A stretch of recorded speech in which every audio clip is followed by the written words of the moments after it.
This is my mom, Anthony Philos. She was born in 1918, almost 100 years ago, in Sioux City, Iowa. She ended up getting AFib, and that changed her whole life. She went to the emergency room because she wasn't well and wanted to come home. She did not want to stay there. I've had it. Up until just a little short period ago, she could beat us in games. She remembered, had a better memory than we did. But that has since changed somewhat now. When Mom signed on, it was just hospice, and that name alone, we weren't ready for that.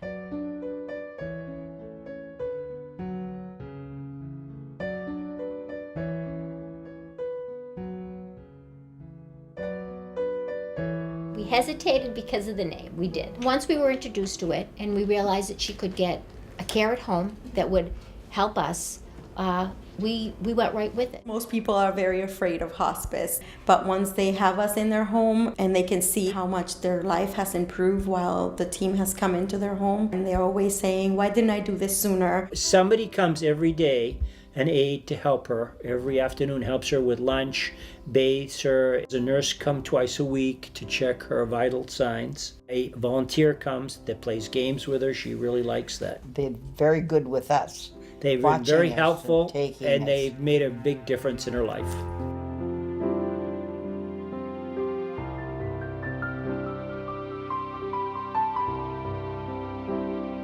Patients and family members especially feel a great sense of calmness when they come here.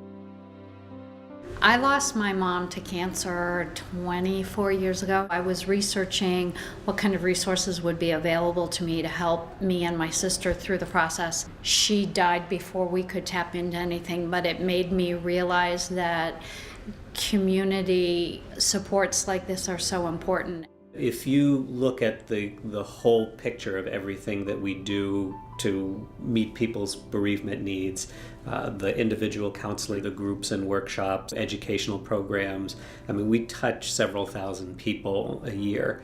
It starts with the phone call from the referral source, which can be a hospital, nursing home, visiting nurse agency, doctor's office, the patient or the patient's family. In order for us to sign a patient on hospice services, they would have a prognosis of 6 months or less. Well, in the hospital, as you know, there's machines, there's beeping, there's a lot of people going in and out of patients' room. Here, the patients are comfortable. We can establish that relationship that is very different from the hospital. We get to know them. We want our patients to feel like they're family when they are in this journey towards end of life. Hospice is a team approach, and it's there for patients for their quality of life and for their comfort measures. And what it includes is our nursing visits, aides for personal care, social workers and chaplains for emotional and spiritual support.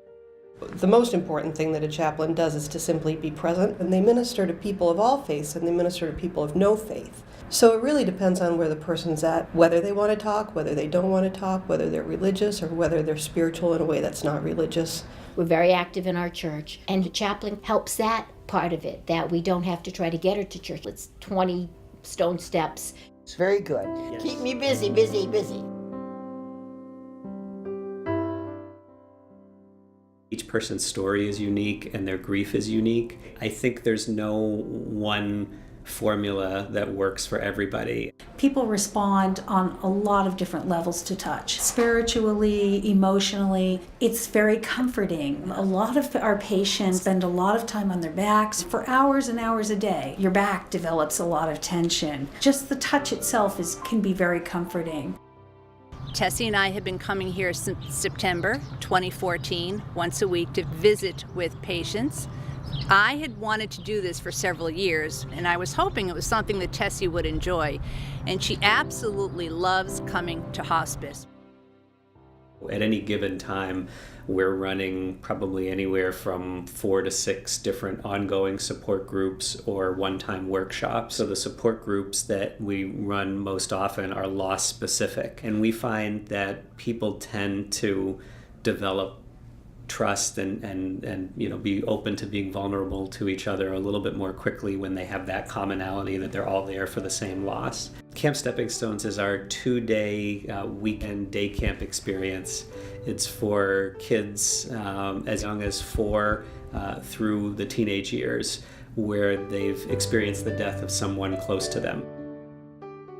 There's really nothing that the best counselor or therapist in the world can do to take away the pain, but we can companion with people and guide them so at least they know what to expect, and also to validate and normalize when they feel like they're going crazy. And we can say to them, you know, you're actually not going crazy. That's what grief looks like and feels like.